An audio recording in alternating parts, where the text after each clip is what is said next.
Right, let's take a look at gold today. Um, so all of the confirmations are in place. It's pretty clear that we got an intermediate cycle low right here.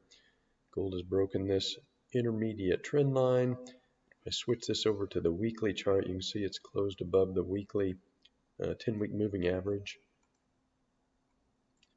All right, here you go. You can see that's usually a sign that the intermediate cycle low is behind us.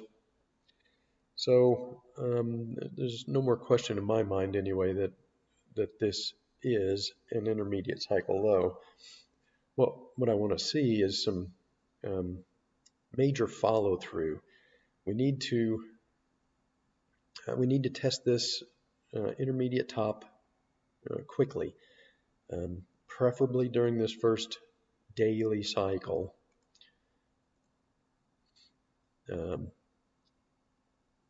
Right here, as I've noted in some of my other videos, breakouts that occur early in a cycle tend to produce sustained follow through, and whereas breakouts that occur late in a cycle usually don't.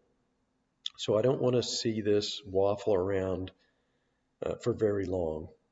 I want to see gold get up, break through this resistance here at about 1836. It is holding above 1800 so far. That's a good sign. But we need to see some upward momentum. I don't want to see it just hugging this 10-day moving average. I want to see some separation and get some momentum going. We need to, like I said, we need to test these levels early in the intermediate cycle. Right now we're on week 3. I would like to see this 1920 tested by no later than week 6, and then that would give us, if that occurs, then we've got plenty of time to test those all-time highs. All right, widen that chart just a little bit. So yeah, if we can get to here by week 6, then I think we've got plenty of time to at least retest these all-time highs before this intermediate cycle tops. So the obvious trigger event that could possibly give us some momentum this week is the employment report on Friday. If it comes in weak and gold gets a big surge up into the mid 1800s, then I think we're on our way and have very good odds of testing this resistance point early in this intermediate cycle.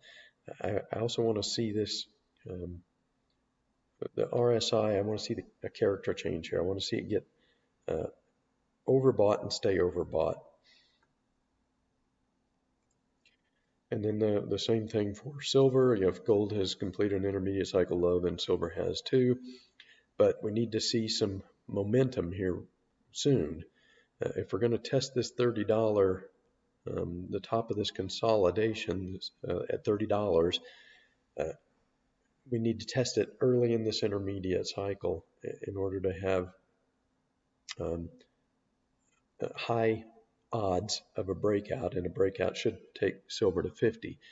I don't want to see us take 10 weeks, another 10 weeks to get up here to $30. We need to get there in the next probably 3 to 5 weeks, in my opinion, if we're going to have a good chance of finally breaking out of this long sideways churn that we've been in. And again, Friday might be a potential trigger event that could give us some momentum in silver as well as gold.